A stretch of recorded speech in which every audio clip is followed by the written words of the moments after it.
Another dangerous storm will be impacting the United States over the next few days, bringing another threat of significant severe weather, including damaging winds, very large hail, and the potential for a few tornadoes. So in today's forecast, we are going to break down exactly what you need to know about the weather that'll be impacting the United States over the next 7 days. And we'll begin with what's happening across the country today. And right now we have storms that have continued over the last 12 to 24 hours. We've had severe weather stretching from the Midwest all the way back into the southern plains. And this is all circling our ring of fire, which is currently located back over in the Ohio Valley and Tennessee Valley. And that is essentially where we have a lot of moisture coming out of the Gulf and the Pacific kind of meeting up into the plains. And that is why we've been seeing severe weather. And on top of that, we've had shortwave troughs moving over the Rockies. So it's basically been a battle zone for the last few days when it comes to storms firing up. And this high pressure system, even around it, has actually spawned some storms, including microbursts over the last 48 hours across the mid-Atlantic and the southeast. And we are expecting this pattern to continue for probably another day or so. But as we go into tonight, tomorrow, and even into Sunday, a new weather pattern is going to develop as our jet stream is going to lift further to the north. That is going to allow for some big storm systems across the central and northern plains, the Midwest, and also back into parts of the Ohio Valley. And then by the early portion of next week, we're going to be dealing with some severe weather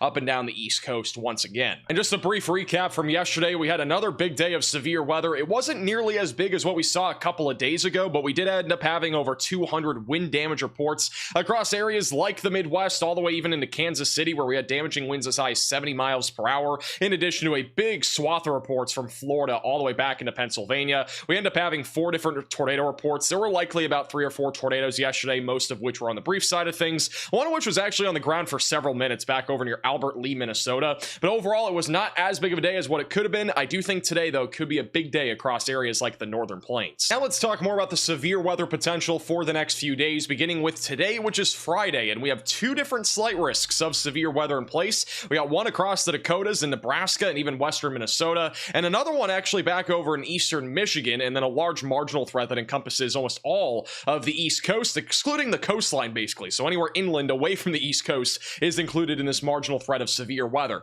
So the main concern for today will be damaging winds. That goes for both risk regions. We actually have a hatched 15% wind risk in place for North and South Dakota, and also northern Nebraska, where damaging winds could be as high as 70 to 85 miles per hour today. So definitely be ready for high winds. This is not going to be the same as the derecho that we had a week ago, but it is going to be something that could produce similar risks here throughout the daytime today. And also, large to very large hail is going to be a big concern, especially out of those initial supercells that develop. We could easily have hail as large as the size of baseballs, maybe even up to the size of apples. And there is also a threat for a few tornadoes. Approximately 400,000 people are in the risk here for tornadoes today across North and South Dakota. So if you're one of those people, make sure that you're staying weather aware. It is likely that we will be live later today, assuming that this tornado threat does materialize. So make sure you are subscribed to the channel and click the bell icon so you're notified if and when we do go live. And then on Saturday, the threat of severe weather will really continue mainly across the northern plains and the Midwest, where we have another level 2 out of 5 slight risk of severe weather in place.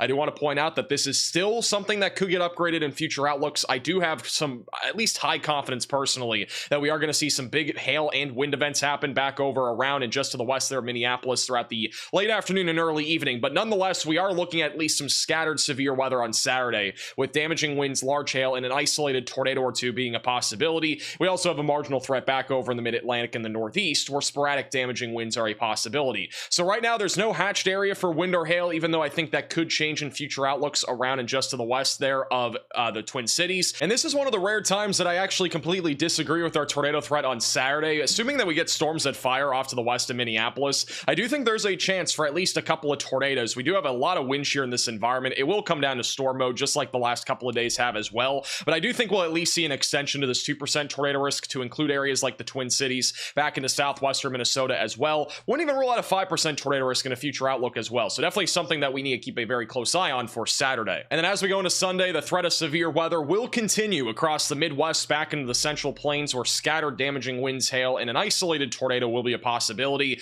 I think Sunday, though, is more going to be a wind and hail day. It does not appear to be a big tornado day to me as of right now. I think Saturday and also today really have the best chances of producing a few tornadoes. And on Monday, we will talk more about this here in a moment, but I do think we're going to see more isolated to scattered severe weather anywhere from the central plains all the way back into the Ohio Valley. It's going to depend on a lot of different things to go right here for there to actually be a more organized threat of severe weather, but generally speaking, isolated to widely scattered damaging winds and hail would would be the main concern across this area. We may see a couple localized areas for an isolated tornado threat, maybe one in the Central Plains and one in the Ohio Valley, but generally speaking does not look to be a big day as of right now, but it is an area that we need to keep an eye on. Now let's go day by day with the timing of severe weather, beginning with what's happening today. We should stay relatively dry up until about 6 or 7 o'clock this evening, where we are expecting some supercells to fire off. I think the main corridor will be in North Dakota, but we may see an isolated storm or two form in South Dakota. It's going to come down though to a capping inversion that may be in place down here, and if that cap is overcome by temperatures being warmer near the surface or colder aloft, that means storms may bubble up, so that's what we're gonna have to keep an eye on here. But again, it is a generally conditional risk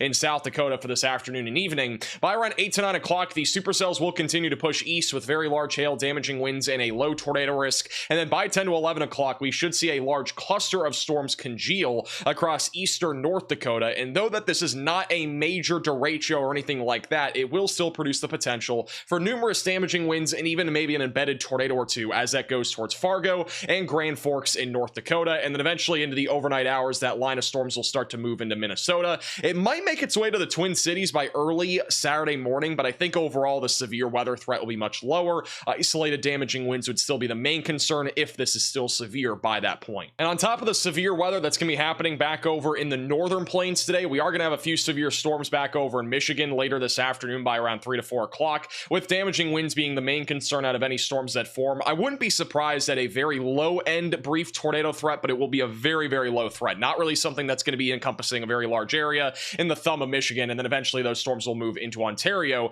during around the 7 to 8 o'clock hour. And then back over in the northern Ohio Valley, some sporadic storms are possible with damaging winds being a concern. This is the general picture across the Ohio Valley for today. So again, a bunch of storms are going to fire off this afternoon. It's really no different from what we've seen over the last couple of days. Damaging winds and maybe some isolated hail being possible. Lightning is also a possibility. Just keep in mind that lightning is dangerous, so definitely make sure that you're staying indoors. If thunder roars, go indoors today here across the Ohio Valley. And then later this evening by around 8, 9 o'clock, most of the storms will be dying out, and we really will not have much left by about 10 to 11 o'clock tonight. And then on Saturday, there will be another risk of severe weather across the Midwest. After this cluster of storms moves through during the morning, the atmosphere will once again destabilize, and we are expecting more scattered severe storms to fire off across many areas in Minnesota during the mid to late afternoon and early evening hours, one of which is going to be just off to the west of the Twin Cities with very large hail, damaging winds, and an isolated tornado or two being possible, but that's going to come down to storm mode. If these cluster and congeal very quickly, the tornado threat will be low, but if it can stay a bit more discreet during the afternoon, we may see a tornado or two. And then also in northern Minnesota, I am expecting at least 1 or 2 storms to be producing some large hail, damaging winds, and a low tornado risk. By around 8 to 9 o'clock, those storms are moving right through the Twin Cities and into western Wisconsin, and then a few more storms will also fire off across Nebraska and South Dakota. Storms will weaken in Wisconsin by around midnight, but damaging winds and isolated hail will still be a threat in central and northern Wisconsin during the late evening and overnight hours. And then as we go into Sunday, the threat of severe weather will continue across the Midwest, where damaging winds and hail will be a possibility out of storms that fire up. Might see an isolated tornado or two, but generally speaking, I think it's going to be a lot of wind and hail, and I think these storms are going to be pretty messy on Sunday. Not really nearly as much wind shear as what we're going to have for either today or tomorrow, so that's just a general note. Also, our flow aloft is going to be coming more out of the north and northwest, which is going to lead to more of a threat here of, again, damaging winds and hail across the board. This area of storms will be mostly going throughout the afternoon and will die off by around 8, 9 o'clock across the Midwest. And as we go into the late evening, we're really not expecting much more to happen in this area.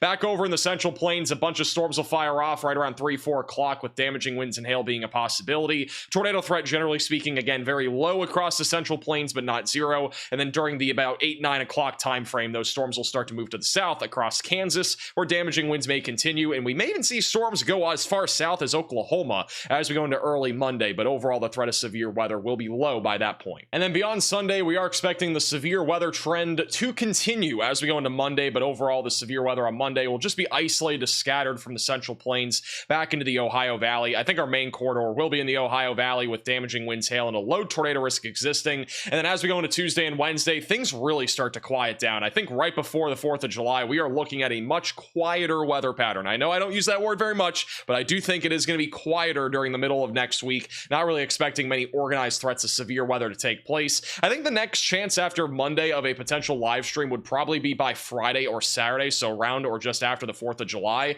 May see another storm system or two make their way back into the Midwest, Central Plains, and the Northern Plains, with all hazards of severe weather being on the table. But again, it's a little bit too early to tell what's exactly going to happen that far out. Overall, though, the weather pattern does appear as if it is going to stay somewhat active as we go into the middle of July, so definitely be ready for that. But at least around the 4th of July, it does appear to be slightly quieter for most of the country. And as always, thank you all so much for watching today's forecast. If you are new to the channel, make sure to subscribe down below. We'll once again have another video tomorrow talking all about this upcoming severe weather on Saturday, Sunday, and Monday, going way more in detail about that. We'll also have a little preview to your 4th of July coming up into tomorrow's video, so make sure you stay tuned for that. May have a live stream today, might have a live stream tomorrow, so just make sure you have the bell icon clicked down below so you're notified if and when we do go live.